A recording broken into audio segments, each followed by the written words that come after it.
Today's podcast is brought to you by Baxter Boots, the new sponsor here at Desert Rock FM. Thank you for joining us for a very special edition of the Batuta Advocate radio show. We've had a great weekend here at the Diamantina Drought Relief Concert, which was held at the showgrounds. This week on the show, we've got a compilation of interviews we did during the festival, and Clancy, we got some of the biggest names in Australian music.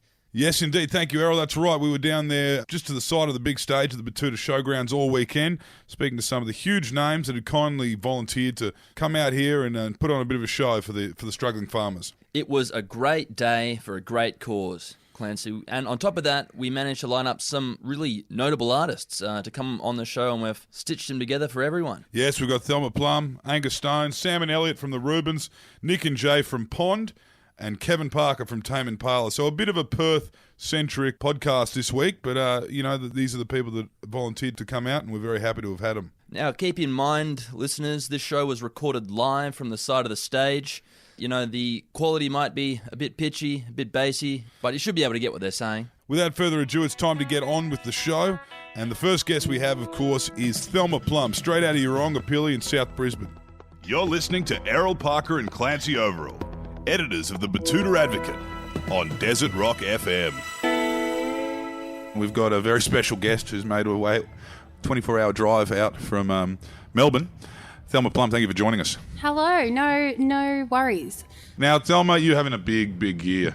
We've been seeing you everywhere. We've kind of gone through your music and we've followed you for years, but it actually feels like you've been around a lot longer than you are because you've got such a big kind of presence and you've got such a established kind of career. You've only done 3 or so albums since we really first heard you. Yeah. But there have been 3 big ones. 3 big. Yeah, there's no such thing as a small album there, Clancy. No, not with Thelma anyway. Everything's its own Everest. Now, do you just not stop working? What's going on?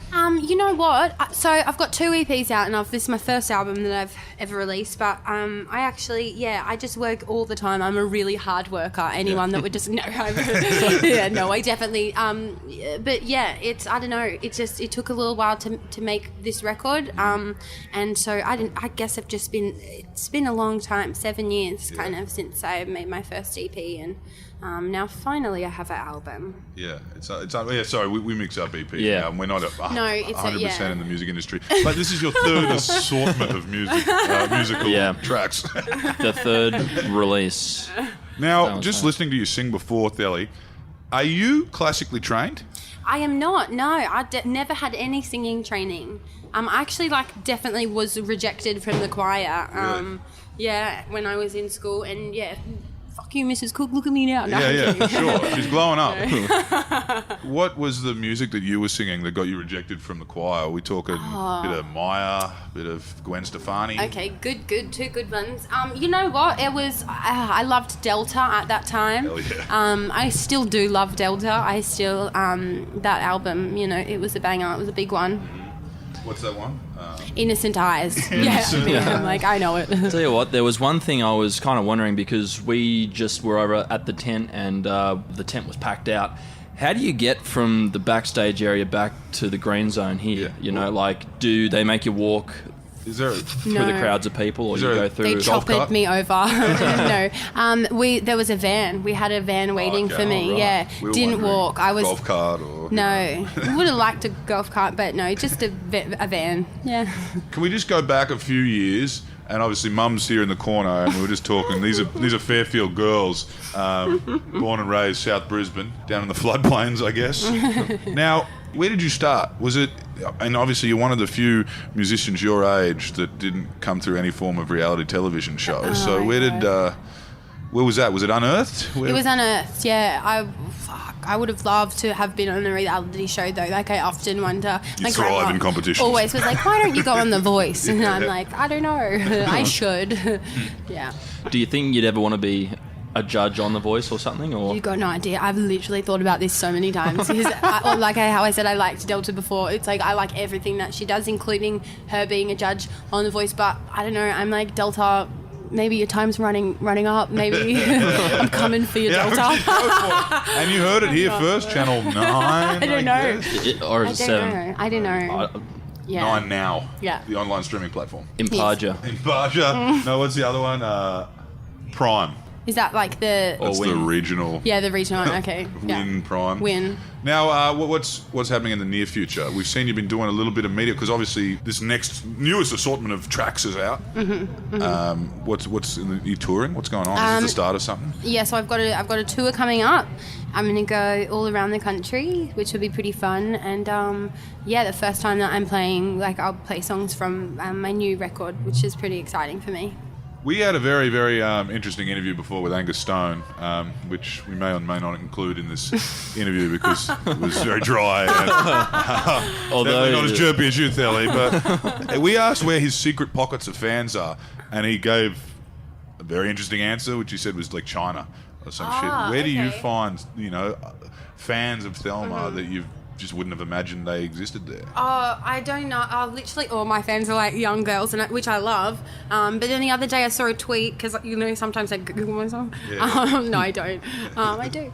And I saw a tweet that was from a girl that said like her 75-year-old quite like right-leaning dad was apparently obsessed with the record. So I thought that was pretty cool. So, breaking into that Sky News demographic. For sure, 100%. Just like want to, It's a cash cow. You can get in there. You might become a mouthpiece or some sort. You could be the next You never know. Daisy Cousins, Jacinta Price, Thelma Plum. We'll see. Oh God, those two names next to each other. I'm like. Now, have you done much overseas? Have you done? Yeah. Like, what kind of touring have you done outside Do you of have, the like- Northern Rivers of New South Wales? Like, Every musician plays. Is there a festival that you'd love to do in the future? Like, do you want to go and do a Coachella or something like that? I'd love to go overseas and do Coachella, or I'm playing in a festival in Germany soon called Reeperbahn, which Yeah. is the first time I'm ever going to play overseas at a festival. So that's right. actually the first time I'm ever going to play music overseas at all. So I'm pretty excited. Unreal. We've got Yeah. the balls rolling. And how has the album been received? It sounds like everyone's loving it. There was a full tent just before singing every word to every song, Yeah. so I imagine it's a bit like that. Yeah, that was wild. That was pretty good. Look, it's been going pretty well. I just didn't do music for, I took a bit of a break for a little while, so I was maybe worried that people would be not into it, but it seems like people like it a bit, so that's good. And what would you say right now? Do you feel like there's a ripple effect from Thelma Plum, or like you've got a unique sound? You don't think there's anyone really doing it? We don't think there's. Yeah, anyone Thank we asked Angus Stone, because he's from down on the northern beaches, and that's spurred on Ocean Alley and the Winston, those guys. Surf, Yeah. Sure. Are there any artists who are coming up with you in this big rise you've had? No, there's only room for one. Hey, Thelma, it's Kaylin Ponga. No. Oh, hello. Hi. We'll get back to you, KP. We're Yeah. live. Yeah. Oh, that's great. Newcastle Knights legend, Kaylin Ponga. Oh, is he? Yeah. All right, my boyfriend is obsessed with the Newcastle Knights. Yeah, That's his he's a team. Queenslander. Oh, wow. Okay, cool. Yeah. What was his name? No. Kaylin Ponga. Kaylin Ponga. Okay. Beautiful Brisbane boy. Cool. Yeah. Okay. That's great. That was Let's bring the phone back. Yeah, that was very Yeah, that was a unprofessional, very- by the way, that guy was. Yeah, I know. They always come up with this shit. This guy come over, brings us 4X, and starts showing us photos of Queensland Are rugby you- league players. Do you guys only drink 4X? Is that a No. thing? Two to bitter usually. Oh yeah, of course. I forgot. Yeah. I'm still waiting for my account. Where are you living now? We'll send a case. Yeah, so I'm back in Brizzy. Yeah? Brizzy girl. Hell yeah. I've gone back. I said I was like, I'll never go back. I'm going to go to the big smoke now. And now it's really nice being back in Brisbane. I love it. Yeah. Awesome. You get down there to Rumpus Room and All the time. Literally my whole family is at Rumpus Room. So, Ricks. yeah. The GPO, if you will. Oh, God. I don't know if I've ever been to Of GPO. an evening. The Met. And The the Met, yeah. And, of course, Eagle Farm Racecourse, which is where you'll see Thelma on the punt. Often. Yes. Well, thank you for joining us, Thelma, and good luck with everything. This, if we're going by what we just saw in that tent, it's going to be a big year. Thank you guys for having me. Thank you, Thelma. Thank you. Welcome back to the Batuta Advocate Radio Show. We're in downtown Batuta. It is the Diamantina Drought Breaker Live Aid, and we have a very special guest who's come all the way from Perth to the outback Queensland Channel Country. Just KP. for this show. Just to be on the show. Just for this show. And he did a gig last night at Northies, and it was actually quite kind of you to come out here. We got Thelma Plum, we got a few other big names. It's a big event. Had the Big Red Bash in Birdsville last week, and of course now we've got the Drought Breaker in Batuta. Thank you for joining us, KP. Thanks, man. That is Glad to be Kevin here, Parker, guys. not Kalen Ponga. Kevin Parker, the other KP. Mate, thank you for coming out here. Of course. Mate, last time we had you in the local media up here was when Cameron Bancroft, after he said he was going to return to his last job before he became his first job. cricketer. Yeah, I know this. Yeah, he was a kazoo player in Tame Impala. I was just wondering, now that he's obviously gone back to the world of cricket, on this impending album, which might or may not exist, is there any kazoo from Cameron on it?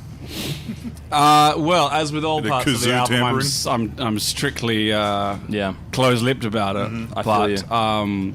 Cameron's well and truly focusing on cricket, you reckon? Yeah. Well, I don't know. Anything's possible at this point. Let's just say that, you know. Well, that's a good one there. I like to keep my options open, and Cameron Bancroft playing kazoo is just one of them, you know. Well, let's let Channel 7 run with that and see how far they get. Now, what else is going on, mate? Where have you been? You've been living OS? A little bit. I mean, it's hard to say that I've been living anywhere in particular. Right. You know, just started this year. Yeah. Like the Northern Hemisphere summer festival started up, and I've kind of just been all over the place since then. But I was in LA for a bit.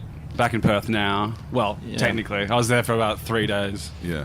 Did you have any travel insurance when you went over to America last? Because there was a little bit of a mishap. Actually, I'm sitting with the people who would probably best answer that question. Yes. Ah, perfect. Yeah. So, you're referring to the lost equipment. To the horrible fire. Right, to the act of God. Yeah, that so was it's a long way from the wave house, I guess. You know, there's not too many sort of bushfires out in that Tim Winton country down there in the south of Perth, is there?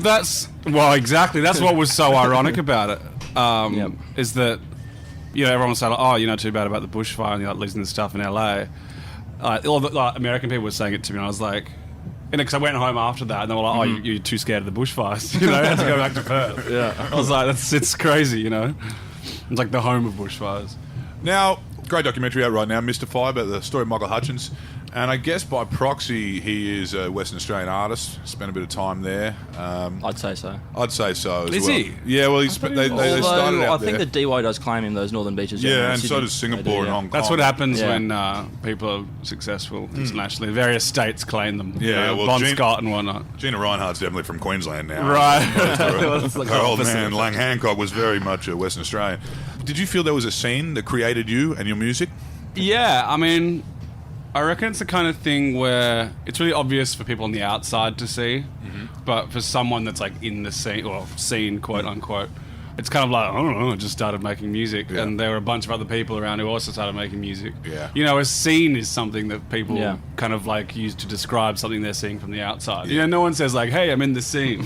You know, that's people that say that, oh, I'm in this scene. I'm not in it. It's usually a pretty good sign that they're not in it, you know. Though, or trying to get in it, or that kind of thing. Do you ever wonder, you know, if you did do your last exam at uni, where you'd be now? Like, would you be working for the NAB in Perth and being like, yes sir, no sir? Frequently. I have a short back in I size. frequently wonder about that. At differing levels of deepness. You know, I had like terrifying? I had like a stoned freak out in LA the other day, where I kind of like really just like thought, oh, you know, I just kind of imagined myself driving home from work. Yeah. Like, past the I'm Swan wearing- River. Beautiful. You know, I'm like taking my shoes off because my my business shoes are kind of like sure. too tight or something. Man, you got to stay out of MedMen. Yeah.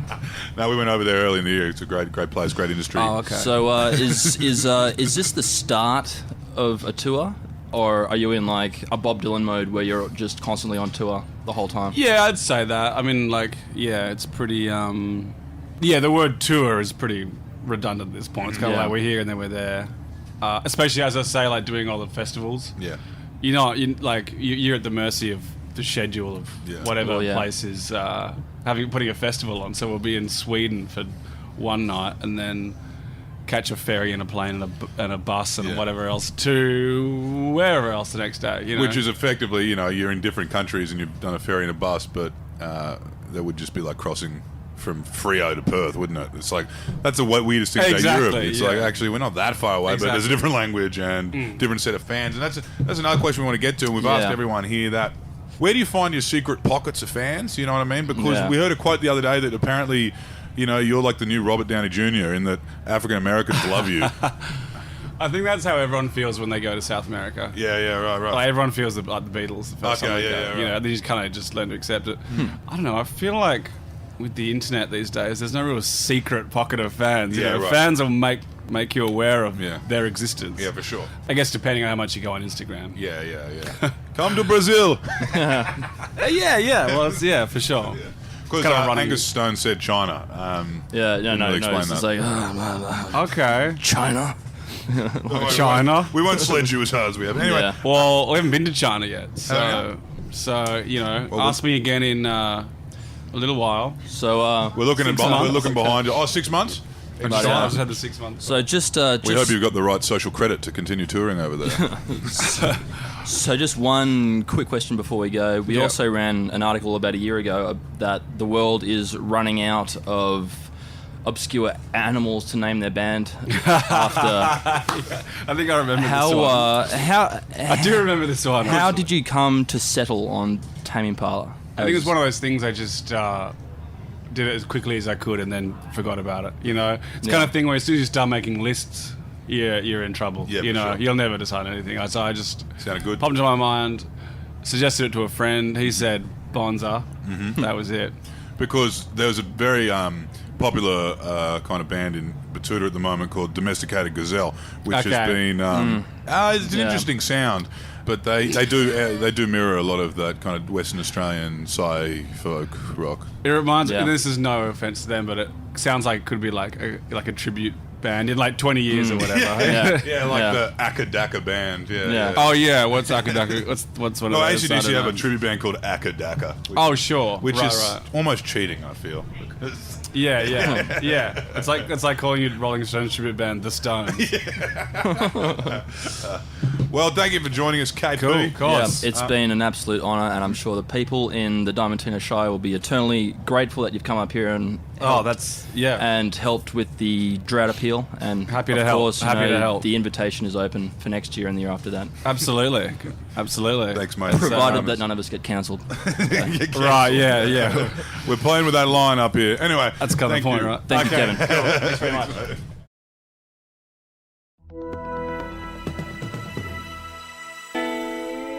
Welcome back to the Diamantina Drought Breaker here in downtown Batuta. It's a drought relief fundraiser, and we've had some big guests come out to the Outback Queensland Channel Country. We've got the boys from Pond here. How are you, gentlemen? Very good, thank you. 8 albums. 8 albums? I think so, is it? Yeah. Yeah. Eight big ones, or some big ones and some small ones. 8 big ones and then a couple of small ones. So right now you are touring your Tasmanian EP. That's the last one. That was an album, Yeah. LP. Yeah. Yeah.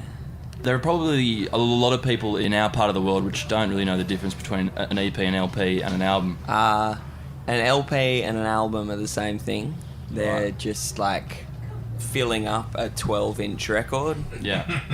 and an EP is like a 7-inch or Okay. Could get away with 10 inches as well. yeah, but it all Controversial opinion. Yeah. That's yeah, right. but it all sort of I think the whole format has kind of been like hacked to pieces with like you can just do whatever like CDJs. yeah, and mixtapes and 14 meaning hours of anything. unreleased demos. yeah, exactly. Have you guys ever thought of becoming like similar to SoundCloud rappers, where you just release one song on social media a year? Oh yeah, definitely. I'm that's inspiring. No, I put out some stuff on some single tracks on SoundCloud and Bandcamp and stuff like that. It's pretty satisfying, pretty immediate. We spoke to another musician from Perth here last night. He had to go last night. His name was Kevin, and he was talking about how in Perth there is a scene, but you only call it a scene if you're not in the scene.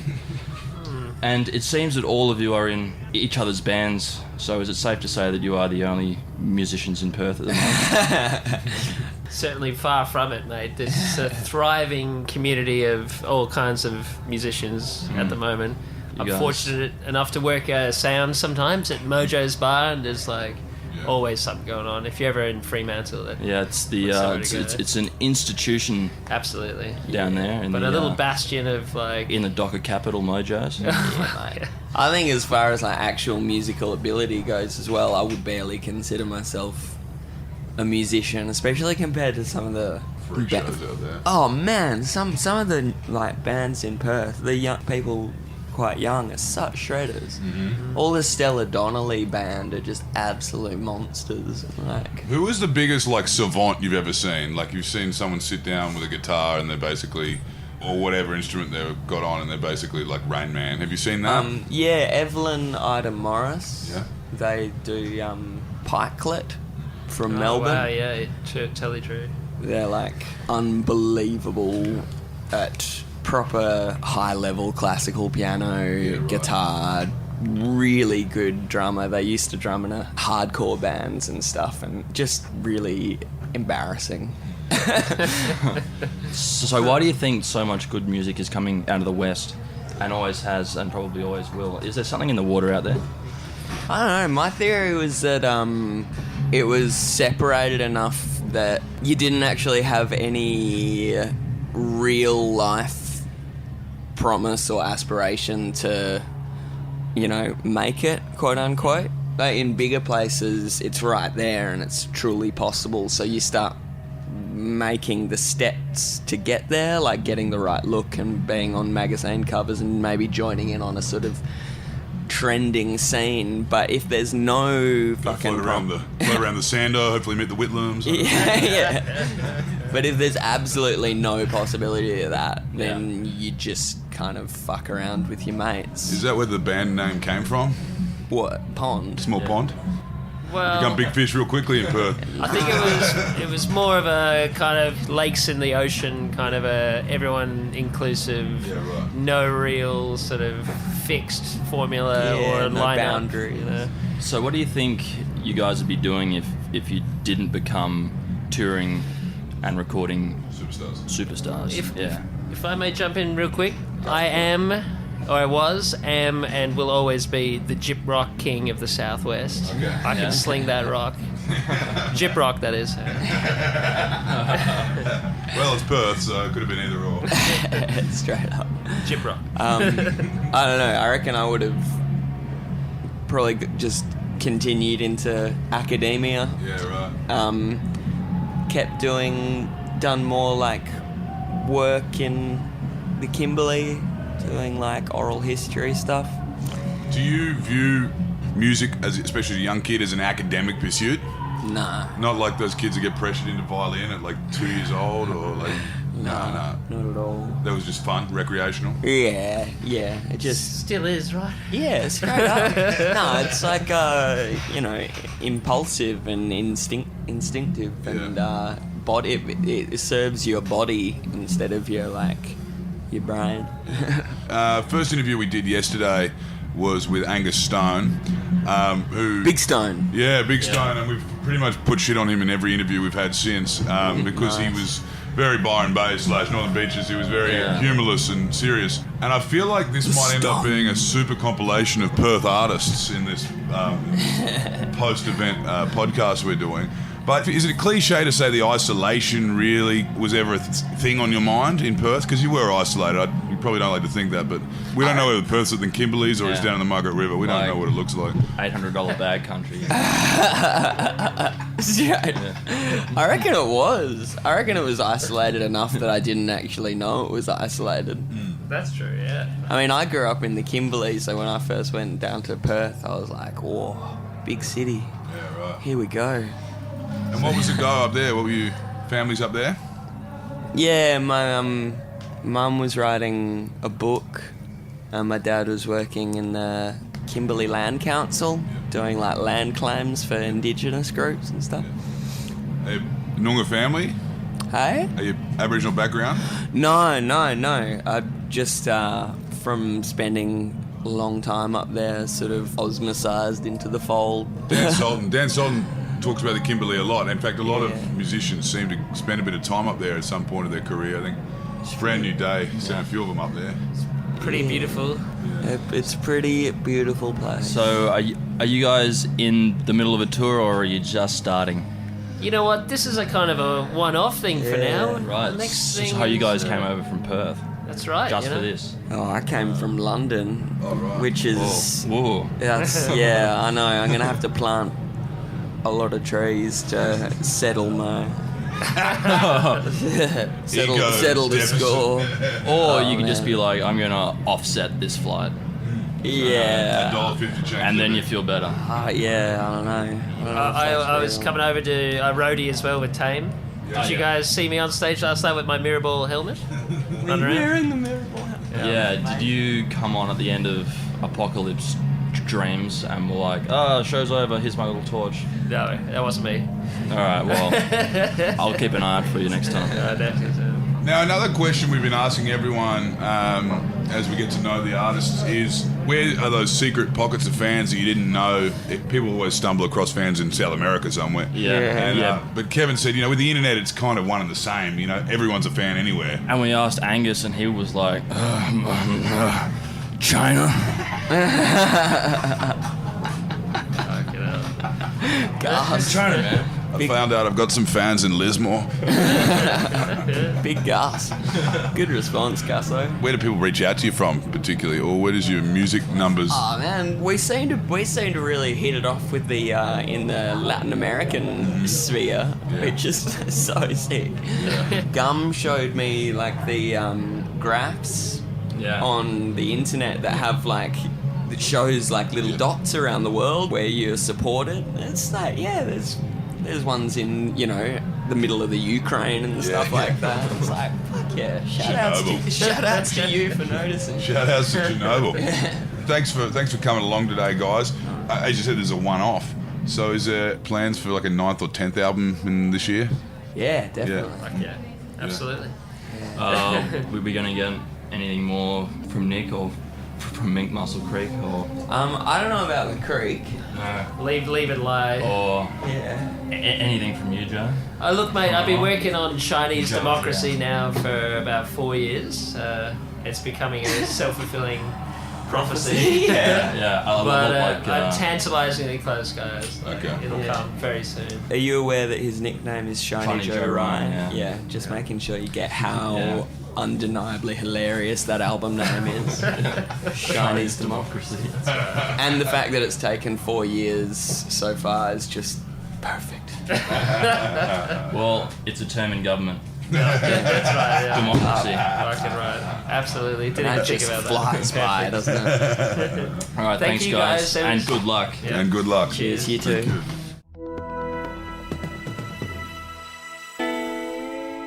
Actually, we're taking a little break from the protocol of music interviews because we've got two guests today that aren't from Perth or Byron, and they are Or the northern beaches. all the northern beaches. It's Yeah. it's a rare experience. I mean, apart from 5 Seconds of Summer last week, who were proud Hawkesbury boys, we don't get many Westies on here. Menangle, is it, boys? Menangle is the place, yeah. And is that the whole childhood up there, or you guys kind of started playing music when you moved to Newtown? No. No, we started out there. We were in our mum and dad's house I lived there till I was in my like bedroom. 23. Yeah, Elliot and Zach shared a room while we were still we're doing Splendors and stuff, and Elliot and Zach still had bunk beds in our mum and dad's room. Yeah, it's a real sad story. Yeah. It's not that sad. Von Trapp. It's cool. Yeah, Von Trapp. But yeah, we grew up playing music out there, but not really like a part of. There was no scene, There's no scene, yeah. influences. No, just only heaps of greyhounds. Greyhounds? Yeah. There's a rhodolactor as well. Do you know what that is? A rhodolactor? A rhodolactor. What's that? It's a rotating lactor, which is Milks cows. It's Yeah. the first Oh, yeah, in the yeah, yeah. southern It's the first hemisphere, ever. I think it was. Oh, right. And Yeah. our parents and probably your parents probably knew of this place. Like, it was a thing that people would come from Sydney to go and get a milkshake see at this it. rotating. Yeah, it's still Thing. quite dairy down there, right? Yeah. Yeah. Southwest Macarthur Yeah. region, good rugby league There's, feeder ground. Yeah. Yep. It's all out there. Tell us a little bit about the name, the Rubens, because we've heard different variations, but didn't it Yeah. start as a sledge? It was Oh, yeah, like a sledge technically, of yeah. our little brother. Yeah, Yeah. our little Yeah. brother Jet. He sledged us actually because we offered him a spot in the band when he was 16 in high school, and we were just starting. Elliot was finishing school, and we offered him a go in the band as the drummer because we needed a drummer, and he said no because he didn't like our music. It's just, and we didn't have a band name at the time, but his nickname that I'd given him was Ruben. Yeah, right. It went from Jethro to Ruben in a fluid way that just happens. But nicknames do. Yeah, and just stuck. I think we booked our first ever show, and it was just time was of the essence. We needed to put a name on the bill, so we just chose the Rubens. Yeah. Now we're kind of, obviously surrounded by a lot of kingmakers and queenmakers in the music industry right here. Absolutely. Today. Can you tell us, between the Illuminati that is Triple J and how much did winning Hottest 100 change things for you? Or is that just all fucking smoke and mirrors? No, it did. We saw the immediate change. Like, I don't know how much it matters 2 years, 3 years down the track, because young kids, there's a new 18-year-old bunch of people, and they all need new music, and they don't care who you were when they were 16 when we won. Tekashi 6ix9ine. Exactly, and we're trying to combat that. So it's like, doesn't matter that we won like 3 or 4 years ago. At the time, we went from selling out like a Metro to a Horden, and that was very tangible. Like straight away, we're like, sweet, all right. But it definitely boosted our career in a very positive way. But you got to capitalize on it once that's done. Like, for sure. Well, I guess the canary in the mine will be the boys from Ocean Alley. How can they keep it going, eh? Can they keep it going, or do you think they'll, end up more of washed up like us, or get cancelled? Cancelled, which is always a risk, isn't it? In the music industry, you put one toe out of line and you're cancelled, and you're back. I think it's in RSLs. Yeah. Heaps of people getting cancelled out here, I reckon. There'll be the way people carrying on around here. Anyway, can you guys? One of you owns a white Porsche. That's me. Yeah. How white is it? Cocaine white? Yeah, well, it's starting to peel off, which is not great. Yeah, so if there's any good spray painters out there that want to give me a deal, that'd be great. In the MacArthur region? Yeah, seriously though. Yeah, it's starting to peel, but it's a beautiful car. I haven't driven it in a couple of years because it's very impractical. We asked around for that, but he intel on you. We're like, what can we It's throw all at this right. guy? It's a curveball. Get a white Porsche. It's a nice car though. It's an old one. Where are you? It's an awesome car. Now, where are you living nowadays? Still? I'm in Petersham with Zach, our other brother, who's also a guitarist. Sam's in Rose Bay. So we're all like still... In Sydney, yeah. Yeah, right. Yeah. And how much touring are you doing? Quite a lot. I mean, it's pretty constant. It's not... I mean, I've got a baby now, so I'm always trying to make sure that I'm home as much as possible, but also this is my only job, and we understand that, so it's tough. Going overseas is tough, like a few weeks at a time, whatever. But So it's been about a year since your last album. We're expecting another drop. we're about to do... we're playing in a few hours. We're about to premiere. Well, it's not a premiere necessarily, not an official premiere, but we're going to play a song for the first time. Yeah. We can't talk about it too much, but it's with a rapper from the States. That's our vibe. It's another exclusive for Triple J, if you're listening. Absolutely not. We'll be holding Beats the one. microphone. Beats one on Monday, baby. The internet is really changing things. Now, that's one thing we've asked, and we're going to ask everyone here while we're up here. With the internet, you can see so much new data on who your fans are. Yeah. You can see where you're popular. Do you have any surprises around the world? Do you have any, you didn't expect to be that big and fucking... No, I wish there was some kind of anomaly, but it's kind of like Australia... Belfast. Awesome.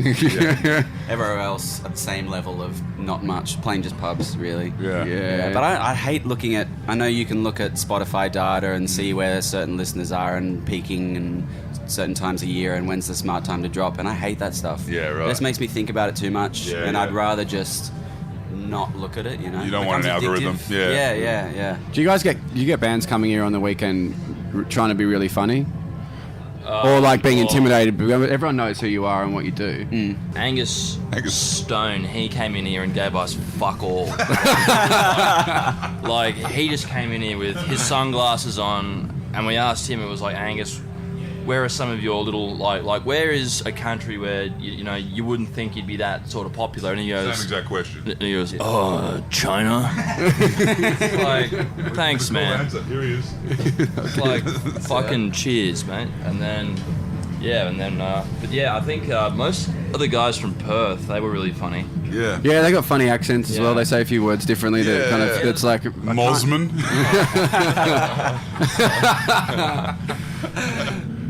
Fremantle. Yeah, that's pretty good. It's like mantle. I mean, and some people come in and not necessarily artists, but when you start interviewing footballers and shit like that, the format's completely different. I mean, for some reason in the NRL, they think it's An interview. like, bring grog in.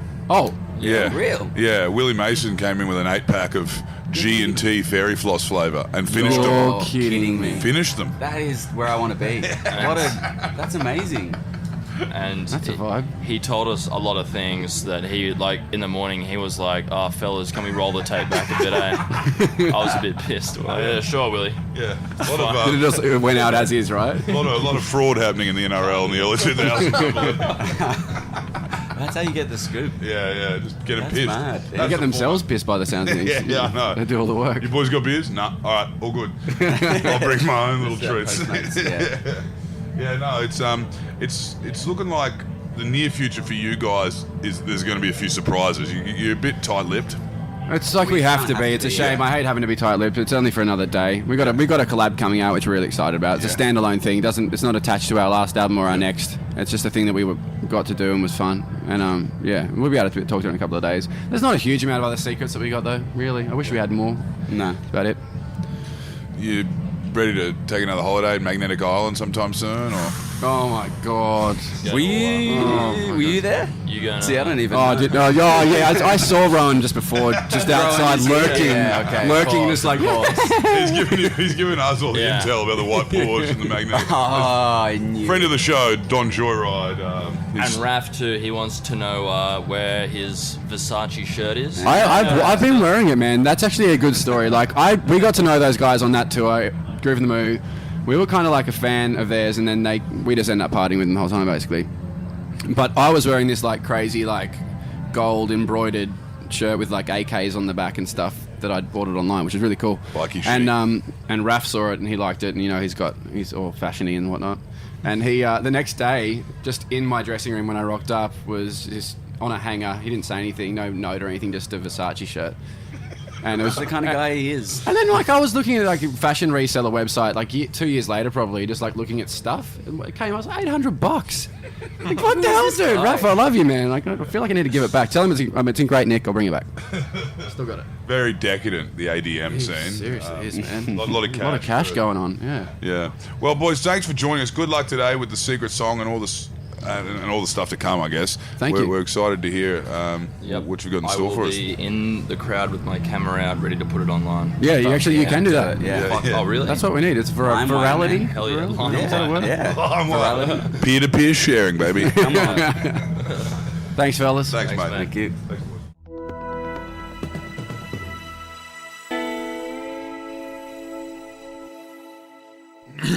Now, I've mentioned it a few times already.